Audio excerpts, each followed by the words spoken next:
नमस्कार। आप ज़रा ये सोच कर के देखिए कि अगर आपके घर में एक लंबे समय तक ताला लगा हो तो उसके दुष्परिणाम क्या होते हैं। ये सोच कर के देखिए कि बहुत बढ़िया पैसा लगा करके आपने कोई चीज़ खरीदी और अब आप उसको यूज़ नहीं कर रहे तो उसका क्या होगा। आपने अच्छे खासे पैसे लगाए और एक गाड़ी खरीद ली, पर अब उसे यूज़ नहीं कर रहे हो तो वो खड़ी खड़ी भी ख़राब होने लगेगी, जंग लगने लगेगी। उससे में जितने भी पार्ट्स होंगे वो धीरे धीरे करके चौक होने लगेंगे। यानी कि प्रकृति का एक नियम है कि निरंतर आगे बढ़ो। प्रकृति का नियम है कि आप विकास करो, तो ही आप जमाने के हिसाब से चल पाओगे। ग्रह गति भी यही कहती है, ग्रहों का संसार भी यही कहता है कि आपको आगे बढ़ना है, आपको पीछे नहीं मुड़ना, आपको विकास करना है, आपको आगे की राह पर चलना है। पर कई बार ऐसा होता है कि कुछ समय के लिए जीवन में ठहराव आ जाता है, पर क्या नदी रुक थोड़ी जाती है, उसका बहाव तो फिर भी चलता रहता है। बस ठहराव आ जाता है, एक ऐसी जगह आती है जहाँ करके वो ये देखती है कि बह नहीं रही, रुकी हुई है। दोस्तों, आज की वीडियो भी कुछ इसी प्रकार की है। आपके लिए आपकी कुंडली में एक तरीके से खालीपन आ गया है, कुछ राशियों के लिए आ गया है, निकल भी जाएगा। मैं वीडियो के बारे में विस्तार पूर्वक बताऊं उससे पहले आपसे निवेदन करूंगा, यदि आप हमारे YouTube चैनल पर नए हैं तो चैनल को सब्सक्राइब फॉलो ज़रूर करें। फेसबुक पर नए हैं तो उससे अच्छा तो कुछ हो ही नहीं सकता, लाइक करो।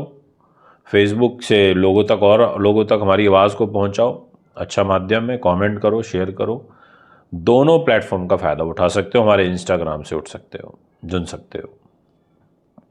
सबसे पहले नंबर पर बात करूंगा मेष राशि के बारे में। मेष राशि में वर्तमान में कोई भी ग्रह नहीं है, यानी कि राशि खाली हो गई। मेष राशि से चतुर्थ कर्क राशि पड़ती है, डिस्प्ले में कुंडली देख लीजिए, कोई ग्रह नहीं है, खाली पड़ गई। मेष राशि से सप्तम राशि जो पड़ती है वो तुला होती है, देख लीजिए, कोई ग्रह नहीं है, खाली पड़ गई। और मेष राशि से दसम राशि पड़ती है मकर, देख लीजिए, इसमें डिस्प्ले में कोई राशि नहीं है। अब अगर राशि से ही आप देखो तो 1, 4, 7, 10, कोई ग्रह नहीं। अब यहां पर पहली चीज कि आपको परेशानी एक तो सर दर्द से संबंधित हो सकती है, आपको गले छाती से संबंधित भी हो सकती है, आपको गुप्तांगों से रिलेटेड रोग हो सकता है, आपके पैरों में दर्द हो सकता है। इन 4 चीज़ों से कुछ ना कुछ आपको होगा।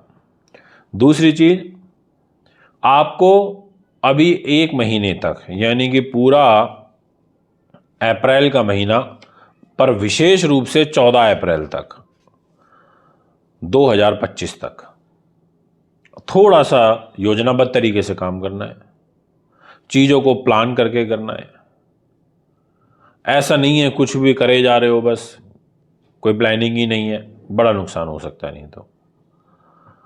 और हर सेक्टर में ध्यान रखो, चाहे लव मैरिज हो, चाहे लव लाइफ हो, अविवाहित हो, चाहे अरेंज मैरिज हो, या नौकरी हो, या आप प्रॉपर्टी का काम करते हो, या जल विभाग में हो, सिंचाई विभाग में हो, नेवी में हो, थोड़ा सा ठहराव के साथ, थोड़ा सा अलर्ट हो करके आप अपने आगे के रास्ते को, अपनी राह को चुनिए।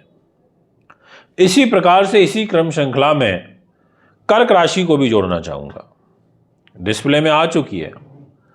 कर्क राशि के लिए भी ऐसा ही हो रहा है, राशि में भी कोई नहीं है, सुख साधन के घर में भी कोई नहीं है, दाम्पत्य के घर में भी कोई नहीं है, और कर्म के घर में भी कोई नहीं है, जिसके कारण चारों खाने चित्त, कहते हैं ना भाई, इसके तो चारों खाने चित्त हो गए, अब इसे घेर लो।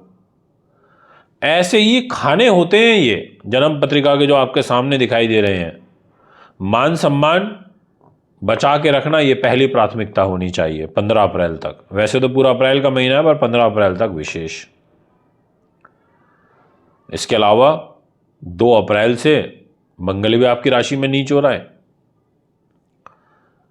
गुस्सा, इरिटेशन, ब्लड प्रेशर से संबंधित बीमारी चल रही है, थोड़ा ध्यान रखिएगा।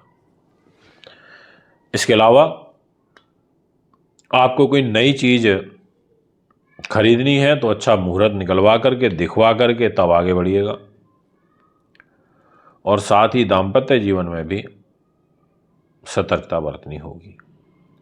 व्यापारिक पार्टनर और लंबी दूरी की यात्राएं बहुत ही सोच समझकर विचार करके आगे बढ़ना है। ऐसे ही नहीं किसी ने बोल दिया, दोस्त ने चल दर्शन करने चल रहे हैं और आप चल दिए, कोई प्लानिंग नहीं, आपका शेड्यूल नहीं था, आप नेक्स्ट मंथ बने, ऐसी चीज़ों से बचना।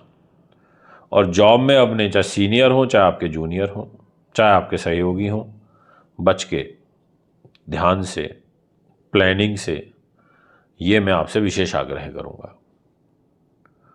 इसी क्रम श्रृंखला में जोड़ना चाहूंगा तुला राशि वालों को।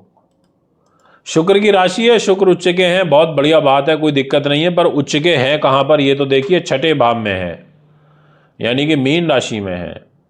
रोग चोट शत्रु बाधा के घर में है, तनाव के घर में है, इस घर के अंदर उच्च के हुए हैं तो उच्च कोटि के खर्चे कराएंगे, उच्च कोटि के शत्रु देंगे, उच्च कोटि की ही परेशानी आएंगी। इसके अलावा आपके लिए शुक्र अष्टमेश भी है। आप देखेंगे तो आपकी तुला भी खाली है, आपकी तुला से केंद्र में पड़ती है मकर, वो भी खाली है। और अगर आप देखेंगे तो तुला से केंद्र में पड़ती है मेष राशि, वो भी खाली है। और तुला से केंद्र में पड़ती है कर्क राशि, वो भी खाली है।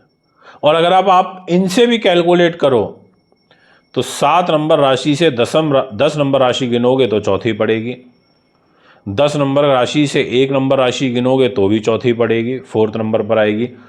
1 नंबर राशि मेष से अगर कर्क को गिनोगे तो वो भी चौथी ही पड़ेगी। इसीलिए 4 का जो प्रभाव है ना हमारे जीवन में बड़ा ज़बरदस्त है। आपको भी ध्यान रखना है, उन्हीं तमाम बातों का ध्यान रखना है जो मैंने मेष राशि वालों के लिए कही थी। केयरफुली काम करना है। इसी प्रकार से आपसे बात करूंगा नेक्स्ट राशि के बारे में, वो रहेगी मकर। मकर वालों, आपके लिए भी सेम स्थिति है कि मकर से चतुर्थ मेष, मेष से चतुर्थ कर्क, कर्क से चतुर्थ सप्तम, और मकर से केंद्र बनता है 4th 7th और 10th हाउस, खाली पड़ा है। तो थोड़ा ध्यान रखें, थोड़ा केयरफुली काम करें, प्लानिंग से काम करें। आपके दाम्पत्य जीवन के घर में 2 अप्रैल को मंगल भी नीच होने जा रहे हैं। सुख साधन प्रॉपर्टी वाहन जमीन जायदाद को नीच होने लेकर के नीच हो रहे हैं और साथ में लाभेश होकर नीच हो रहे हैं। थोड़ा प्लानिंग, 2 अप्रैल से लाल चीज़ों का दान करें, मंगल का दान करें, लाल फल, लाल पुष्प, ऐसी चीज़ों का दान करें। लाल चीज़ों का विशेष रूप से आपको दान करना है, हनुमान जी की पूजा करनी है। ये हैं वो 4 राशियां जिनके बारे में आज मुझे आपसे डिस्कस करना था, जो बहुत ज़रूरी था। अगर आप भी अपनी कुंडली बनवाना चाहते हैं, दिखाना चाहते हैं, पूजा पाठ रत्न रुद्राक्ष लेना चाहते हैं तो संपर्क कर सकते हैं। अच्छी क्वालिटी के रुद्राक्ष देंगे आपको अभिमंत्रित। अभी ज़्यादा चाहूँगा।